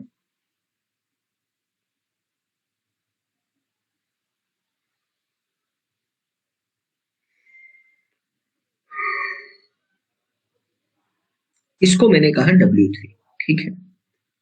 अब मुझे बेसिकली करना क्या है, सबसे पहले मुझे यहाँ पर अपनी डेंसिटी ऑफ द सैंड निकालना है। डेंसिटी ऑफ द सैंड के लिए मैं क्या कर सकता हूँ, डेंसिटी ऑफ द सैंड के लिए लेडीज एंड जेंटलमैन, मैं अपना टोटल आवाज आ रही है क्या मेरी तुमको? आ रही है? चलिए सुनिए। मैंने कहा इसको ना मानो यार, इसको मान लो। तो मैं फिर से इसको मैंने W3 का, मुझे पता है कि इसकी वॉल्यूम मुझे पता है, that is equal to 1000 cc। इसके अंदर जो वजन आ रहा है मैंने उसको कहा W'। तुम इक्वेशन से लिख सकते हो W' will be equal to, जो शुरू में वजन लिया था उसमें से W2 और W3 माइनस कर दो, W2 और W3 माइनस कर दो। इस मेथड के अकॉर्डिंग मैं यहाँ से अपनी डेंसिटी ऑफ द सैंड निकाल सकता हूँ। That will be equal to what, that will be equal to density of the sand will be equal to W' upon में volume of the calibrating container.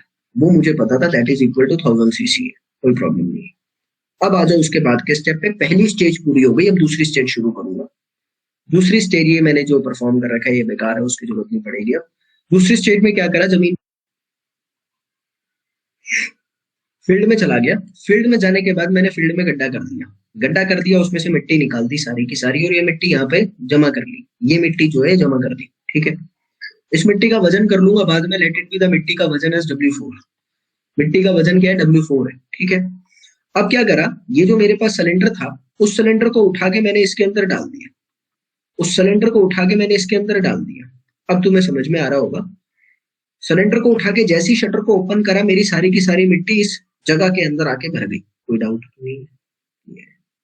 बात को समझने का प्रयास करना। तुमको डेंसिटी ऑफ द सैंड पता है, मास ऑफ द सैंड जो लॉस हो रहा है भाई, टोटल मास जो शुरू में मेरे पास था, टोटल मास शुरू में मेरे पास था वो था W1, ये था मेरे पास W2, ये था मेरे पास W3 जो मैंने निकाला था, बट मैं इसको तो नहीं लूंगा ना, ये W2 था।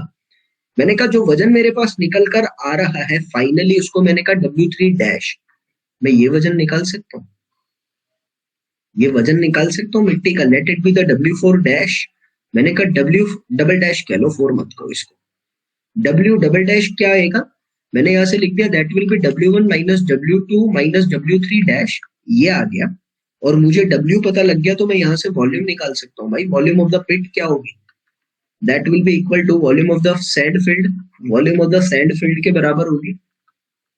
अब जब ये volume of the sand field के बराबर होगी तो तुमको पता है ना वॉल्यूम कैसे निकालते हैं, वेट अपॉन में density. Volume of the pit क्या आएगी, that will be equal to W double dash upon density of the sand. अब वॉल्यूम पता लग गई तो तुम यूनिट वेट भी निकाल सकते हो ना, W4 अपॉन में volume of the pit. Are you getting? आराम से देखो, सोचो, विमर्श करो, पूछो।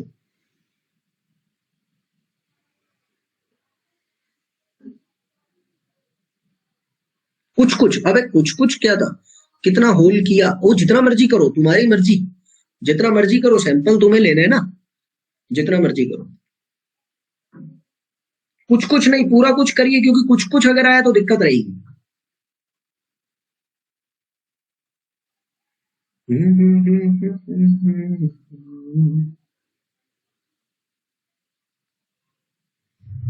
फर्स्ट फिगर समझ नहीं आया, क्या नहीं आया? फुल सिलेंडर भर रखा था, W1 था। जब सिलेंडर को शटर को खोला और कैलिब्रेटिंग कंटेनर के ऊपर लिखा, पहले मैंने क्या कर रखा था, W1 ले रखा था।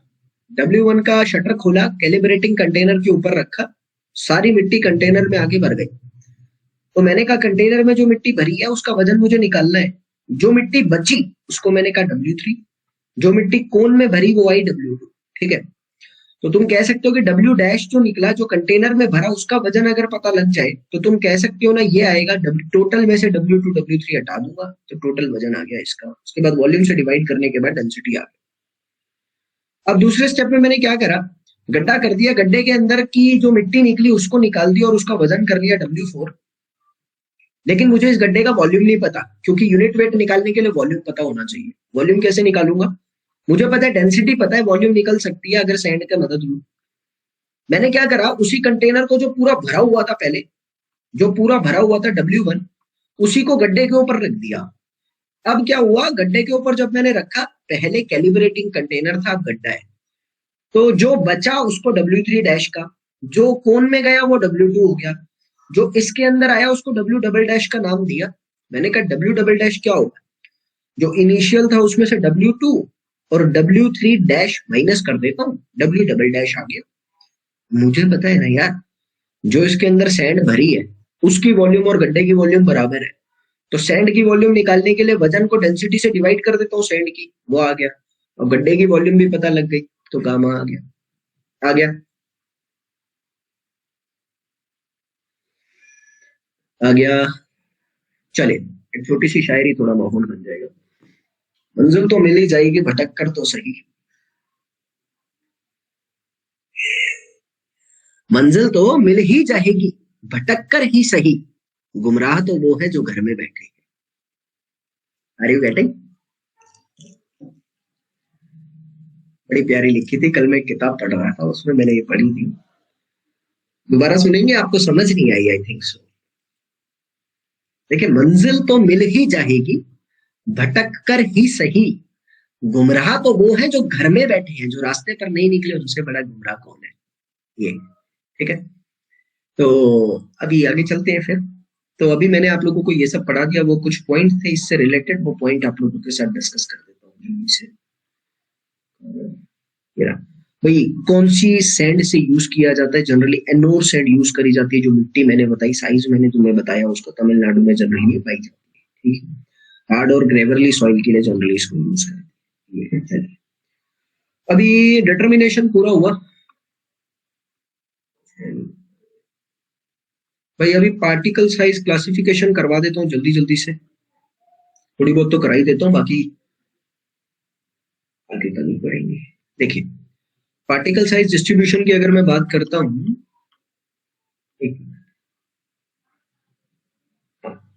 पार्टिकल साइज डिस्ट्रीब्यूशन की अगर मैं बात करता हूं तो मुझे पता होता है कि मेरी मिट्टी के अंदर जनरली दो तरह के पार्टिकल होते हैं, फाइन सॉइल और कोर्स सॉइल। और मैंने तुम्हें ये पहले भी बताया था मेरे प्यारे बच्चे कि आपकी फाइन सॉइल का मतलब क्या होता है। फाइन सॉइल का मतलब होता है कि आपकी मिट्टी के पार्टिकल्स जो है वो इससे कम है, इससे कम है। अगर आपको ध्यान हो 75 माइक्रोन से कम आते हैं तो। और अगर मेरी कोर्स सॉइल की मैं बात करूं तो कोर्स सॉइल मेरी जनरली 75 माइक्रोन से बड़ी होती है। ठीक है, तो मुझे पता है मुझे अपनी मिट्टी के अंदर फाइन सॉइल भी निकालना है, कोर्स सॉइल भी निकालना है। अब ये कोर्स सॉइल के अंदर भी दो तरह की कैटेगरीज टूटती हैं। कौन कौन सी टूटती हैं? एक वो आती है जिसको मैं कहता हूँ फाइन कोर्स सॉइल, फाइनर कैटेगरी या फाइन कोर्स सॉइल या फाइन एग्रीगेट्स के नाम से हम उसको जानते हैं। मैंने बताया था जिसका साइज जो है वो 4.75 से कम या उसके बराबर रहता है तो वो फाइन एग्रीगेट होता है। कोर्स एग्रीगेट की जब मैं बात करता हूँ तो 4.75 mm से जिसका साइज बड़ा होता है वो कोर्स एग्रीगेट कहलाता है। ठीक है, मेरी बात आती है एक छोटी सी यहाँ पर, जब हम फाइन सॉइल के बारे में पता करते हैं, जब हम फाइन सॉइल के बारे में पता करते हैं तो फाइन सॉइल के बारे में पता करने को अंग्रेजी में बोला जाता है फाइन सॉइल एनालिसिस। ठीक है, फाइन सॉइल एनालिसिस के लिए जो हम परफॉर्मेंस देते हैं उस परफॉर्मेंस का नाम आता है सेडिमेंटेशन एनालिसिस। अगर आज के लेक्चर में पूरा हो सका तो पढ़ा दूंगा, नहीं होगा वैसे होगा नहीं। और जो कोर्स सॉइल के लिए एनालिसिस करी जाती है, यानी कोर्स सॉइल का मिट्टी का पता लगाया जाता है, उसके लिए हम यूज करते हैं sieve analysis. Now what is the sieve analysis? Sieve analysis को सबसे पहले मैं तुम्हारे तक पढ़ाना चाहूंगा मेरे प्यारे बच्चे। सीव एनालिसिस का मतलब होता है छलनी। तो सीव का मतलब ही छलनी होता है। मैं जरा वो छलनी तुमको दिखा दूं एक बारी तो तुम्हें चीजें अपने आप समझ में आने लग जाएंगी। ठीक है, ये आप देख रहे हो, आपने घर में आटा छानने वाली छलनी देखी है, उसी की मैं बात कर रहा हूँ। देखिए जो मेरे पास मिट्टी आती है बड़ी, उस बड़ी मिट्टी में ये बीच में बहुत सारे खाली पेज छूट गए हैं तो आप उनको खुद से भर लीजिएगा नोट्स बनाकर। मैं तो आगे पढ़ाऊं। सीव के रिलेटेड दो शब्द नजर आते हैं। सीव में वो कौन कौन से हैं? सीव नंबर एंड सीव साइज।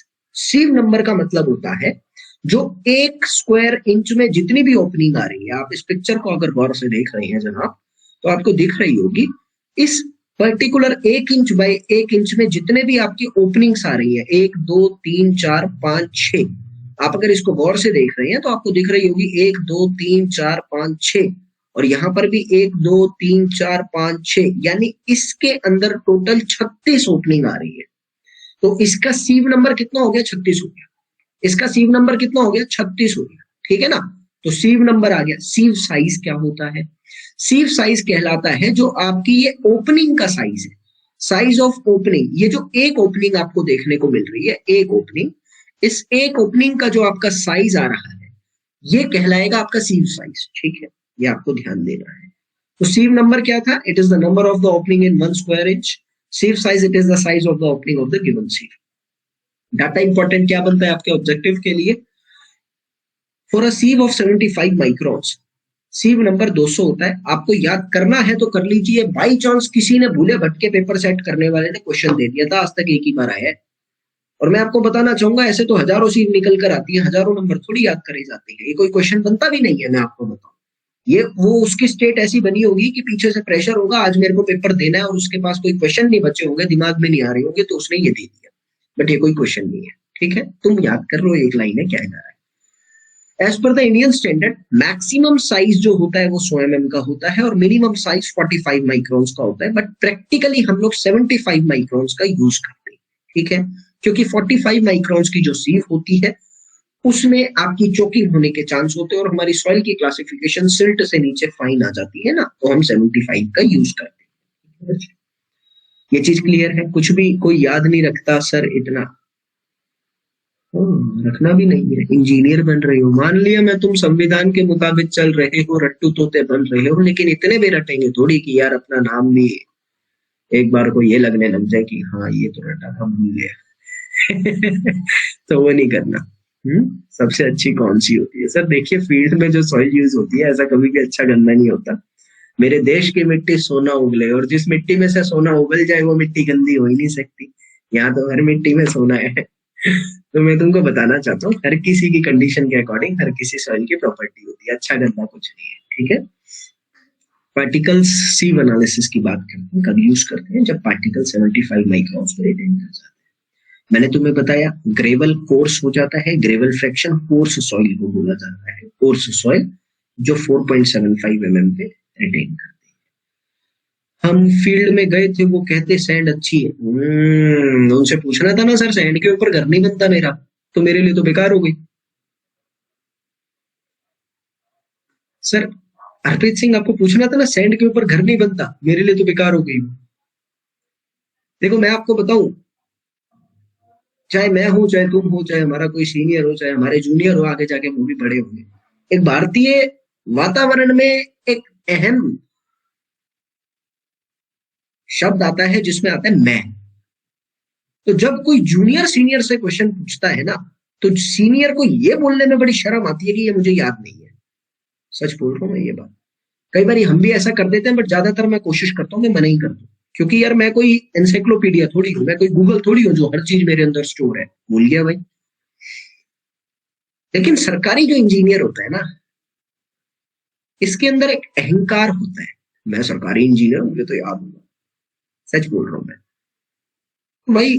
तुम कभी भी कोई भी चीज पूछ लो, मैं तुम्हें सच बताऊं, मैं तुम्हें जीता जाता एक एग्जांपल बता रहा हूँ भाई। हमारे यहाँ था, मेरा एक दोस्त है, अभी आजकल आयोग में लगा हुआ जेई है, तो क्रिकेट खेल रहे थे हम। आदत तो देखो वही होती है, 1 मिनट लेना चाहूंगा तुम्हारा। आदत तो वही होती है ना यार, वो अपने अंदर का अहम वाला जो एक शब्द है वो आगे प्रकट करना। तो भाई साहब क्रिकेट खेल रहे थे, तो बॉल जो थी, मैंने एक मारा, तो बॉल जो है विकेट के जाके लग गया। और उसने मुझसे कहा कि भाई नहीं, विकेट के नहीं लगा है। और यार बिल्कुल मतलब, तू ऐसे कैसे बोल सकता है कि लग गया, ये तो अपने आप ही वैसा हो रहा है। ठीक है, बात इस पे छिड़ी थी कि बॉल विकेट के लगा है, और वो मेरे को कह रहा था कि नहीं लगा। मैंने कहा यार ऐसे कैसे नहीं लगा यहाँ पर? तो यहाँ पर मेरे को कहने लग गया कि यार अगर एक बात बता, टच होती तो पता नहीं लगता। मैंने कहा हाँ टच हुई है, मेरे को पता लगा, तेरे को नहीं लगा तो क्या हो गया? कहता भाई ऐसा हो ही नहीं सकता यार, टच होगी तो पता नहीं लगेगा बॉल। मैं कहा चल देखते हैं, टेस्ट करते हैं। मैं कहा तेरे पीछे मैं टच करूंगा और तू मुझे बताइयो कि टच हुआ कि नहीं हुआ। तू कह रहे ना टच हो जाता है, ऐसा। उसको मैंने खड़ा करा, पीछे मैंने करीब और करीब 2 सेंटीमीटर का गैप रखा होगा, ये उसकी कमर है और ये मेरा हाथ है, इतना। मैंने 10 सेकंड तक ऐसे ही रखा, उसके बाद मैंने उससे कहा मैं तेरे को पता लगा तेरे टच हुआ था? कहता हाँ पता लगा है। ये वाला सीन था यहाँ सरकारी इंजीनियर का। ठीक है, तो थोड़ा सा मतलब इस चीज पे ध्यान देना। ऐसी कोई सैंड नहीं होती यार, मतलब सबसे अच्छी सबसे गंदी का क्या सीन है, हर प्रॉपर्टी में हर कोई अच्छी निकल कर आती है, सबकी अपनी है। क्ले की बात करें, क्ले अपने रोल प्ले कर रही है। सैंड की बात करें, सैंड अपने कर रही है। डेजर्ट में बात करोगे, वहां की क्ले की बात अगर तुम करते हो, जाहिर सी बात है रेगिस्तान में जाओगे, क्ले की बात करोगे तो यार हंसेंगे लोग, क्योंकि वहां पे मिलती नहीं है। तो वो तो नहीं, सैंड तो नहीं कह सकते। ठीक है ना? चलो, तो ग्रेवल फ्रैक्शन की मैं बात करता हूँ। ये 2-3 पॉइंट रटने वाले हैं, रट लेना, जिंदाबाद रहोगे। आपकी बुक अच्छे से समझ जाती है। हाँ, ये बुक अच्छे से समझ नहीं आ जाती है, बुक आपको याद करनी है। ठीक है ना? क्योंकि इस बुक में से आपको 80% 85% क्वेश्चन मिलेंगे, लिख के लिखो। प्रीवियस ईयर से अंदाजा लगा लो। मैंने कौन सा खुद लिखी है यार, मैंने भी प्रीवियस ईयर के डाटा के बेसिस पे ही आगे बढ़ाई है। सिंपल सी बात है। अब एक बात बताओ, ग्रेवल फ्रैक्शन में पार्टिकल साइज 4.75 mm से आगे आता है। ये मैंने खुद नहीं लिखा, ये मैंने पहले पढ़ा और वो तुमको दे दिया। सिंपल है, तो उससे अंदाजा लगाना। मेजर चीज आती है याद करने की, वो ये आती है कि ग्रेवल फ्रैक्शन के लिए जो सीव यूज करी जाती है वो कौन कौन सी करी जाती है। 100 mm, 63 mm, 20 mm, 10 mm, 4.75 mm। सबसे बड़ी सीव सबसे ऊपर, उससे छोटी, उससे छोटी, उससे छोटी, उससे छोटी, एक पूरा सीव का स्टैक बना लेते हो। ठीक है। फाइन फ्रैक्शन के लिए जो सीव यूज करी जाती है 2 mm, 1 mm, 600 micron, 425 micron, 212 micron, 150 micron, 75 micron. याद रखना है, एग्जाम में पूछता है, लाइन से पूछता है कई बारी, तो ये तुमको याद रखना है। कई बच्चों का क्वेश्चन आता है सर कई किताबों में हमें और भी मिलती है, मुझे नहीं पता, लेकिन आयोग की तरफ से जो फिट बैठा हुआ एक क्वेश्चन के फॉर्मेट में और डाटा मिलता है वो ये है, ठीक है, तो इसको याद रखना। क्लियर है, मेरी बात को समझेंगे आगे। अभी मेजर चीज आती है, मैं आपको 2-3 चीजें इसके बारे में बताना चाहता हूँ कि होता क्या है मेरे प्यारे बच्चे, आपके पास सीव स्टैक बना लेते हो आप ऐसे,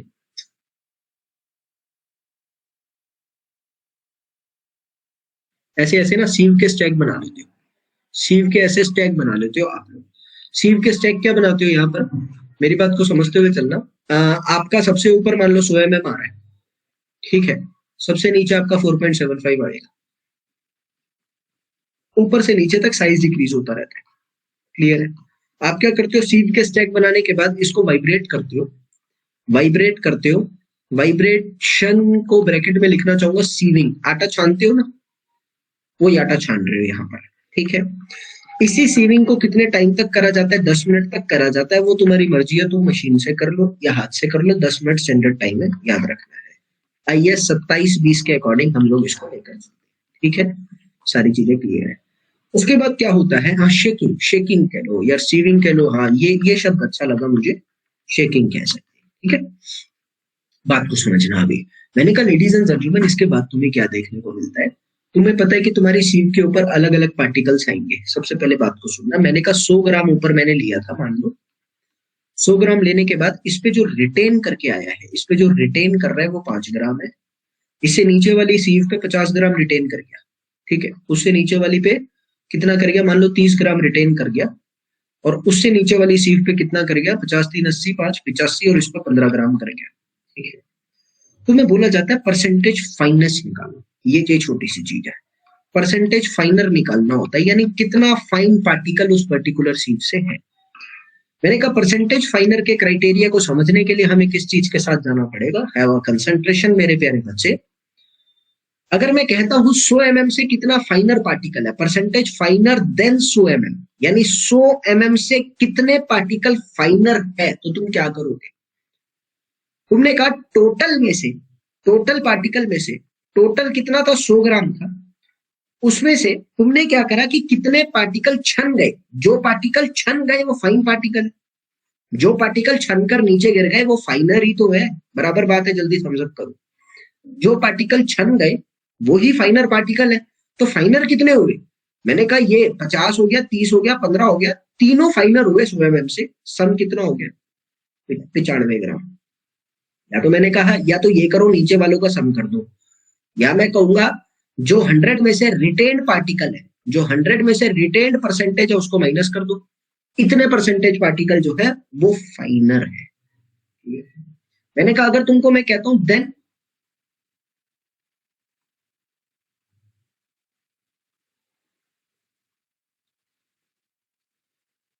इसकी सीव को नाम दे लेते हैं, इसको मैंने कहा 63 mm है, इसको मैंने कह दिया 10 mm है, बीच की सीव नहीं लगाया, ठीक है।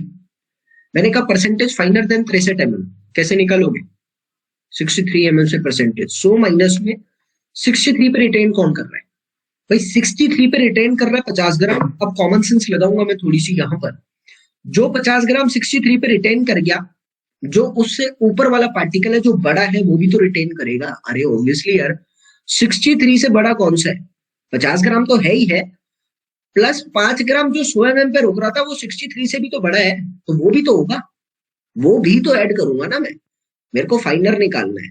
तो बाकी के पार्टिकल रिटेन थे, नीचे वाले फाइनर है, तो रिटेन पार्टिकल क्या हुए, रिटेन हुए मेरे पास 50 + 5 अपॉन में 100 बोले तो 100 माइनस में 55, यानी 45% पार्टिकल आपके फाइनर हो गए। आप देख सकते हैं 30 + 15 45, ठीक है बच्चे। मैंने कहा if you need to find what, if you need to find percentage finer than 4.75 mm, तो मैं क्या करूंगा, 100 में से जितने रिटेन हो रहे हैं, 100 में से जितने रिटेन हो रहे हैं सबको ऐड कर दूंगा, यानी आएगा 85 बोले तो 15, तुमको भी पता है, बोले तो 15% फाइनर आ रहा है। मेरी बात को समझना, क्या सही लिखा है जल्दी बताओ, क्या सही लिखा है मैंने, अग्रवाल साहब स्वागत आपका। अबे कुछ नहीं बे, सब गलत हो तुम, ये गलत लिख दिया मैंने। मैंने कहा था 4.75 mm से फाइनर कितने हैं, अरे यार फाइनर तो कुछ भी नहीं है ना, 15 ग्राम 4.75 पे रिटेन कर गया, रिटेन कर गया ना, नीचे कितना है 0, जो फाइनल होता वो जब जाता तो 0 है यार, कुछ नहीं हो, 100 में से 100 आएगा, ये 0 है। ठीक है बच्चे, चलो ये क्लियर है। अब थोड़ी कॉमन सेंस लगाना, पेपर में क्वेश्चन आता है। ठीक है, पेपर में क्वेश्चन कैसा आता है, जो बोला वही आता है, मेंस में आ जाता है कई बार। तो दिमाग क्या लगाना होता है भाई, जब तुम ऊपर की बात चलती हो ना तो तुम 100 में से रिटेन को माइनस करते हो, लेकिन जब तुम सबसे नीचे वाले की बात करोगे तो 100 में से सबको ऐड करने से अच्छा है 100 में से सबको ऐड करके तुमने 100 माइनस करा, ये थोड़ा सा लेंदी पड़ गया। ये तो चलो 4 ही सीन दे रखी थी, 8-9 सीन हो गई, टाइम कंज्यूम हो गया ऐड करने में। कुछ नहीं भाई, नीचे कितना गिर रहा है वो देखो फिर। मतलब ये खुद की कॉमन सेंस तुम्हें लगानी है कि टाइम किस तरह से तुमको सेव करना है। नीचे कितना गिर रहा है 0, तो आंसर क्या आ गया 0। क्लियर है ना। मान लो 10 सीन होती और तुम नीचे से तीसरी को देख रहे हो, बिल्डिंग मटेरियल में जनरली मैं ये पढ़ाता हूँ, इतनी ज्यादा फाइनेंस मॉडुलस वहां निकालते हैं, नीचे से तीसरी देख रहे हो तो तुम 7 को ऐड करने से अच्छा नीचे वाली 3 को ऐड कर दो। तो ये खुद की कॉमन सेंस तुम लगा लेना। ठीक है, चलिए